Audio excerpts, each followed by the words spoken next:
Did a great job అన్నాడు. ఇంత పెద్ద సక్సెస్ అయిన తర్వాత డెఫినెట్గా అందరూ కూడా ఈ విజయోత్సవంలో ప్రభాస్ని ఎక్స్పెక్ట్ చేయొచ్చా?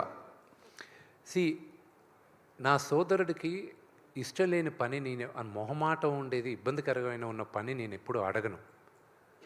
బట్ ఐల్ సీ ఇంకా సక్సెస్ మీట్ కోసం ఇంకా స్టిల్ ఇది కూడా సక్సెస్ మీట్ పెట్టమని డిస్ట్రిబ్యూటర్స్ అందరూ మాట్లాడితే నేనన్నా లేదు, ఇట్స్ టూ ఎర్లీ కదా అన్న. లేదు మీరు అట్లీస్ట్ నేను థ్యాంక్స్ చెప్పాలనుకుంటున్నానంటే ఆ థ్యాంక్స్ మీట్ అయినా పెట్టండి అని. So they can first thanks to all the media. I'm really grateful మీరు ఈ మూవీకి నాకు సపోర్ట్ చేసిన దానికి. I'm really grateful and the messages all of you have sent. I'm really grateful. Kannappa ముందు మంచు విష్ణు వేరు, కన్నప్ప తర్వాత వేరు అనే విధంగా ఈ సినిమా మారిపోయింది. మీ బాడీ లాంగ్వేజ్ ఏంటి, ఇప్పుడు సక్సెస్ ఏంటి, మీ రేంజ్ ఏంటి అంతా మారిపోయింది.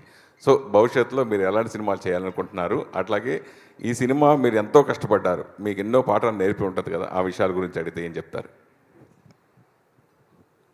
నాకు ఈ సినిమా విపరీతంగా నేర్పించింది హ్యూమిలిటీ, అనుకువగా ఉండాలని. జీవితంలో కొన్ని ఇన్సిడెన్సెస్ నేర్పిస్తూ ఉంటాయి. I was rash, I was బ్రాష్.